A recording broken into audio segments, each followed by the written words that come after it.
तो आइए अब सुनते हैं पाठ सौर मंडल में पृथ्वी। पृष्ठ 1। सूर्यास्त के बाद आकाश को देखना कितना अच्छा लगता है। आसमान में पहले 1 या 2 चमकते बिंदु ही दिखते हैं, लेकिन बाद में इनकी संख्या बढ़ती जाती है। आप उनकी गणना नहीं कर सकते।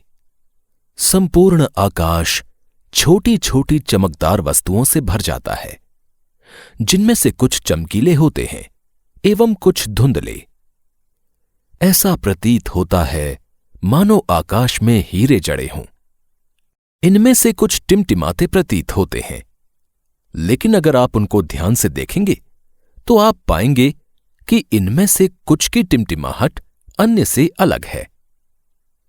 ये बिना किसी टिमटिमाहट के चंद्रमा के समान चमकते हैं। इन चमकीली वस्तुओं के साथ आप लगभग प्रतिदिन चंद्रमा को भी देखते हैं। ये अलग अलग समय पर अलग आकार तथा अलग स्थितियों में दिखाई पड़ता है।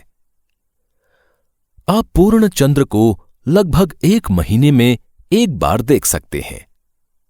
ये पूर्ण चंद्रमा वाली रात या पूर्णिमा होती है।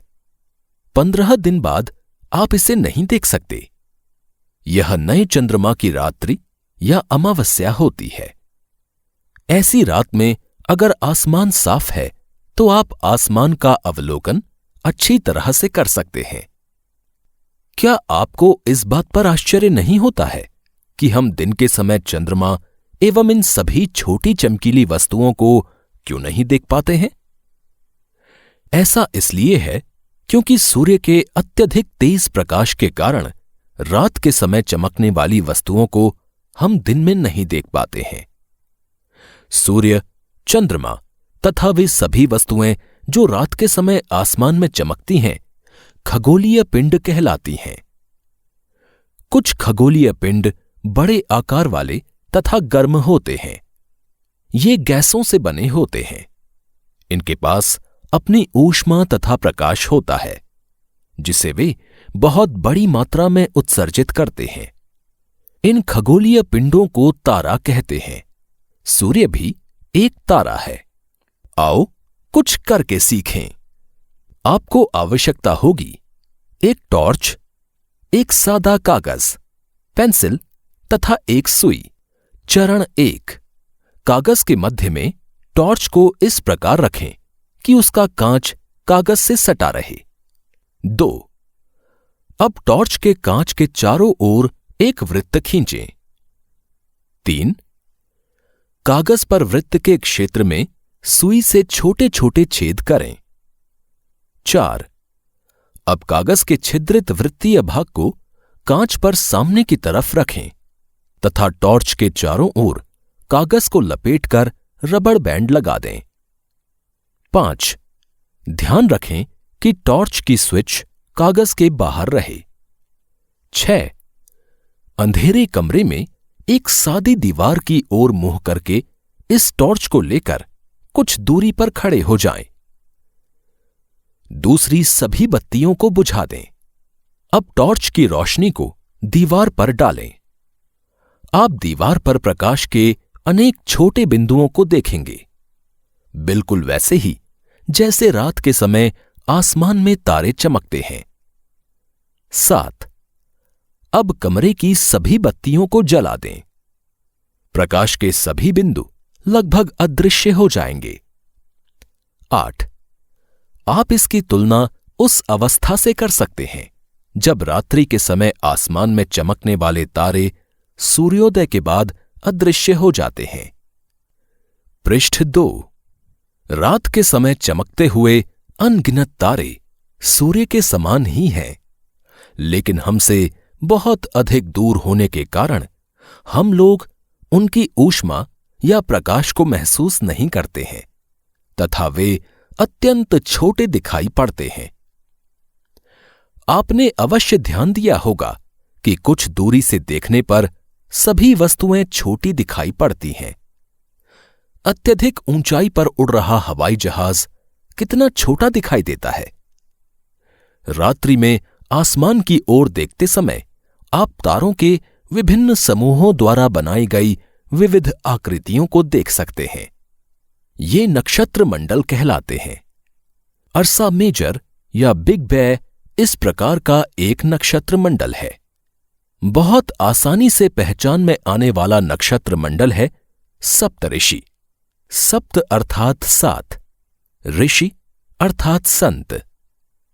यह 7 तारों का समूह है जो कि नक्षत्र मंडल अर्सा मेजर का भाग है। इस पृष्ठ पर एक चित्र दिखाया गया है जिसमें सप्तऋषि एवं ध्रुव तारे को दर्शाया गया है और एक बालिका सप्तऋषि को देखते हुए ध्रुव तारे को उत्तर दिशा में ढूंढने का प्रयास कर रही है। अपने परिवार या पड़ोस में किसी बड़े व्यक्ति से कहिए कि वो आपको आसमान में और अधिक तारों, ग्रहों तथा नक्षत्र मंडलों को दिखाएं। प्राचीन समय में लोग रात्रि में दिशा का निर्धारण तारों की सहायता से करते थे। उत्तरी तारा उत्तर दिशा को बताता है। इसे ध्रुव तारा भी कहा जाता है। यह आसमान में हमेशा एक ही स्थान पर रहता है। हम सप्तऋषि की सहायता से ध्रुव तारे की स्थिति को जान सकते हैं। चित्र 1.1 में आप देखेंगे कि यदि सप्तऋषि मंडल के संकेतक तारों को आपस में मिलाते हुए एक काल्पनिक रेखा खींची जाए एवं उसे आगे की ओर बढ़ाया जाए तो यह ध्रुव तारे की ओर इंगित करेगी। कुछ खगोलीय पिंडों में अपना प्रकाश एवं ऊष्मा नहीं होती है। वे तारों के प्रकाश से प्रकाशित होते हैं। ऐसे पिंड ग्रह कहलाते हैं। ग्रह, जिसे अंग्रेजी में प्लैनेट्स कहते हैं, ग्रीक भाषा के प्लैनेटाई शब्द से बना है जिसका अर्थ होता है परिभ्रमक अर्थात चारों ओर घूमने वाले। पृथ्वी, जिस पर हम रहते हैं, एक ग्रह है। यह अपना संपूर्ण प्रकाश एवं ऊष्मा सूर्य से प्राप्त करती है जो पृथ्वी के सबसे नजदीक का तारा है। पृथ्वी को बहुत अधिक दूरी से जैसे चंद्रमा से देखने पर यह चंद्रमा की तरह चमकती हुई प्रतीत होगी। कुछ रोचक तथ्य। बृहस्पति, शनि तथा यूरेनस के चारों ओर छल्ले हैं। ये छल्ले विभिन्न पदार्थों के असंख्य छोटे छोटे पिंडों से बनी पट्टियां हैं। पृथ्वी से इन छल्लों को शक्तिशाली दूरबीन की सहायता से देखा जा सकता है। पृष्ठ 3।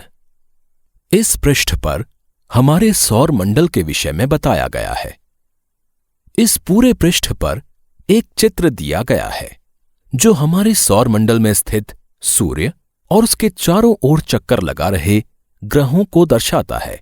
साथ ही इस चित्र में क्षुद्र ग्रहों की पट्टी को भी दर्शाया गया है। इसके अलावा इस चित्र में प्रत्येक ग्रह की सूर्य से दूरी और उसकी कक्षा को भी दर्शाया गया है। इस चित्र में दूरी मिलियन किलोमीटर्स में दी गई है। 1 मिलियन में 10 लाख किलोमीटर होते हैं। इस चित्र में नीचे ग्रहों से संबंधित कुछ महत्वपूर्ण जानकारियां दी गई हैं। जैसे सूर्य से पहला ग्रह है बुध ग्रह।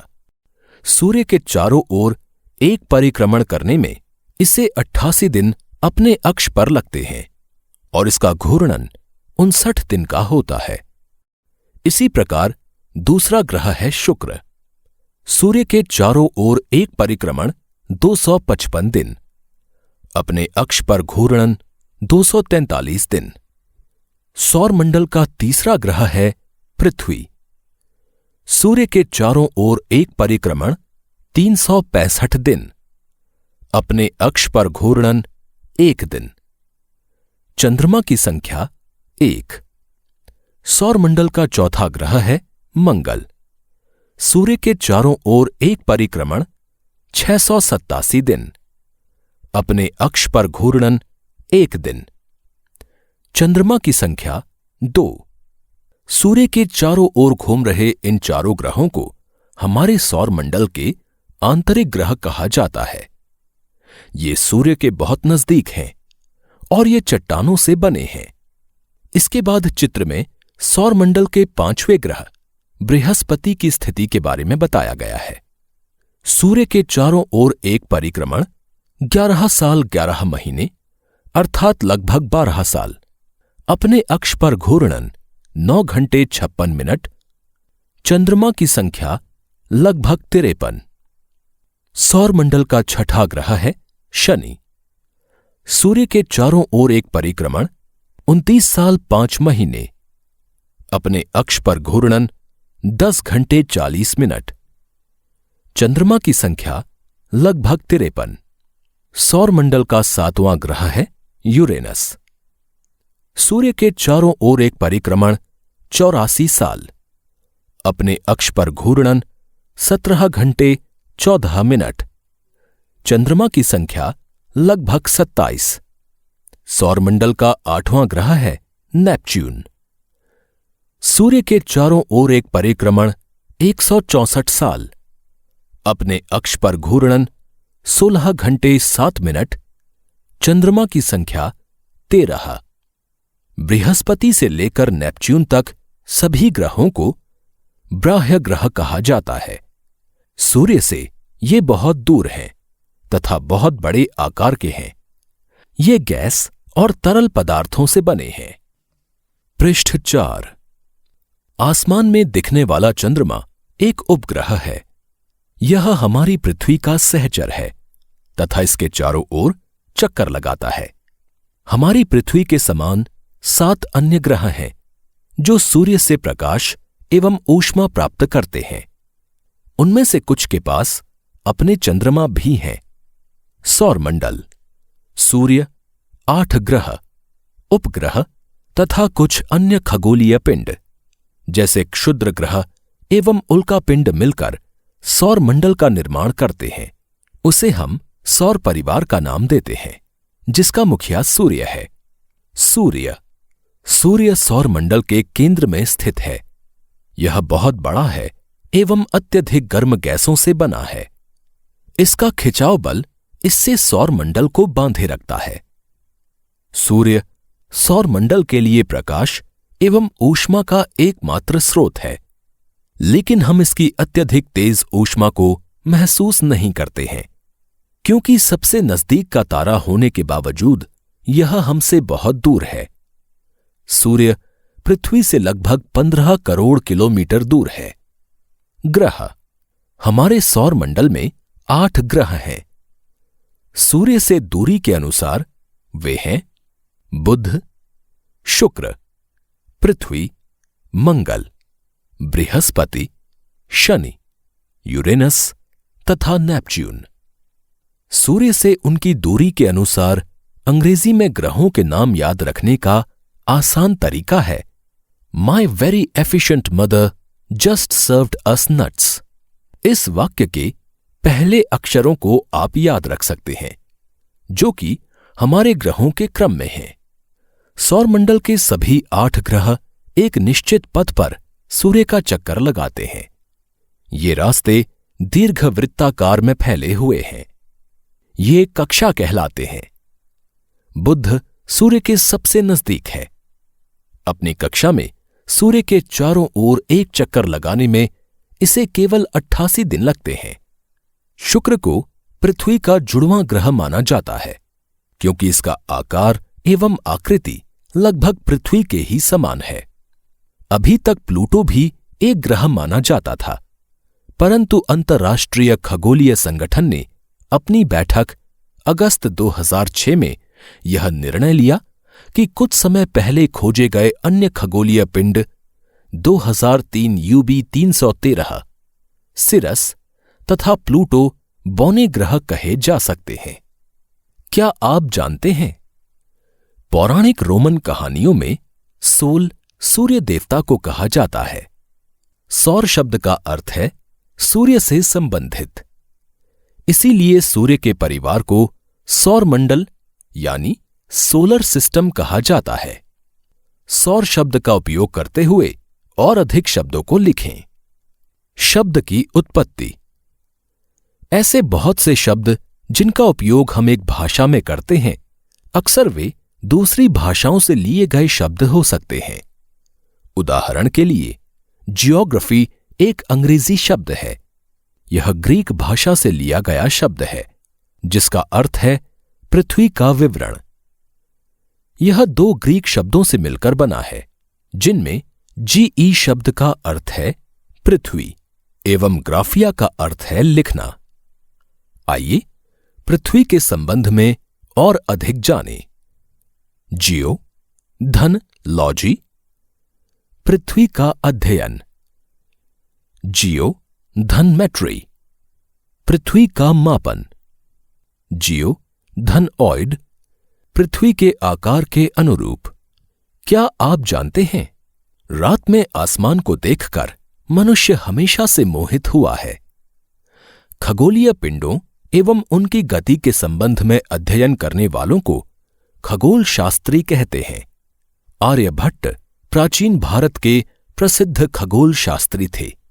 उन्होंने कहा था कि सभी ग्रह तथा चंद्रमा परावर्तित सूर्य प्रकाश के कारण चमकते हैं। आज विश्व के सभी भागों में खगोलविद ब्रह्मांड के रहस्यों को खोजने में लगे हैं। पृष्ठ 5। पृथ्वी। सूर्य से दूरी के हिसाब से पृथ्वी तीसरा ग्रह है।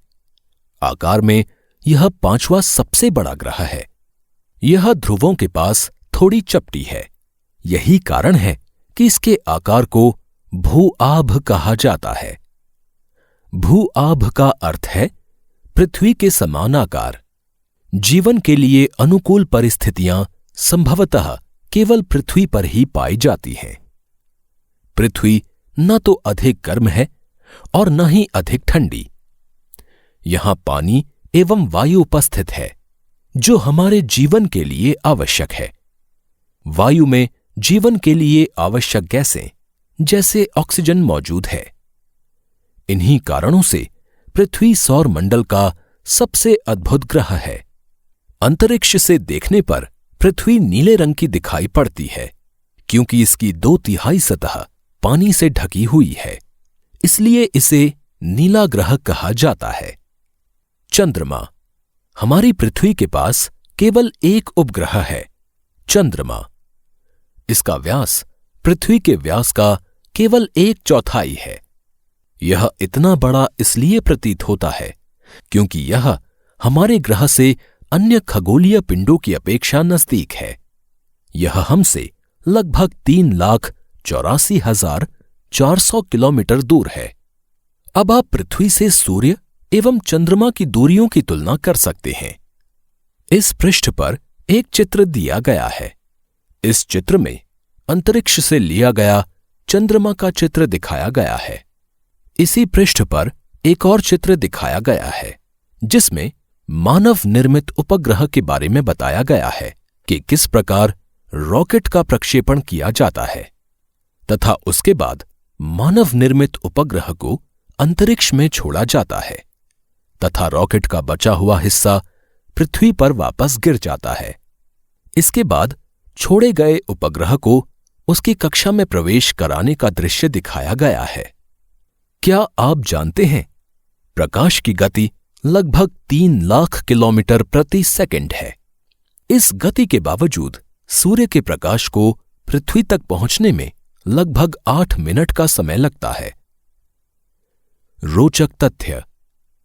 नील आर्मस्ट्रॉन्ग पहले व्यक्ति थे जिन्होंने 20 जुलाई 1969 को सबसे पहले चंद्रमा की सतह पर कदम रखा। मालूम करो कि क्या कोई भारतीय चंद्रमा पर गया है। उपग्रह एक खगोलीय पिंड है जो ग्रहों के चारों ओर उसी प्रकार चक्कर लगाता है जिस प्रकार ग्रह सूर्य के चारों ओर चक्कर लगाते हैं। मानव निर्मित उपग्रह एक कृत्रिम पिंड है। यह वैज्ञानिकों के द्वारा बनाया गया है, जिसका उपयोग ब्रह्मांड के बारे में जानकारी प्राप्त करने एवं पृथ्वी पर संचार माध्यम के लिए किया जाता है। इसे रॉकेट के द्वारा अंतरिक्ष में भेजा जाता है एवं पृथ्वी की कक्षा में स्थापित कर दिया जाता है। अंतरिक्ष में उपस्थित कुछ भारतीय उपग्रह इनसेट, IRS, एडुसेट इत्यादि हैं। पृष्ठ 6। चंद्रमा पृथ्वी का एक चक्कर लगभग 27 दिन में पूरा करता है। लगभग इतने ही समय में यह अपने अक्ष पर एक चक्कर भी पूरा करता है। इसके परिणाम स्वरूप पृथ्वी से हमें चंद्रमा का केवल एक ही भाग दिखाई पड़ता है। चंद्रमा की परिस्थितियां जीवन के लिए अनुकूल नहीं हैं।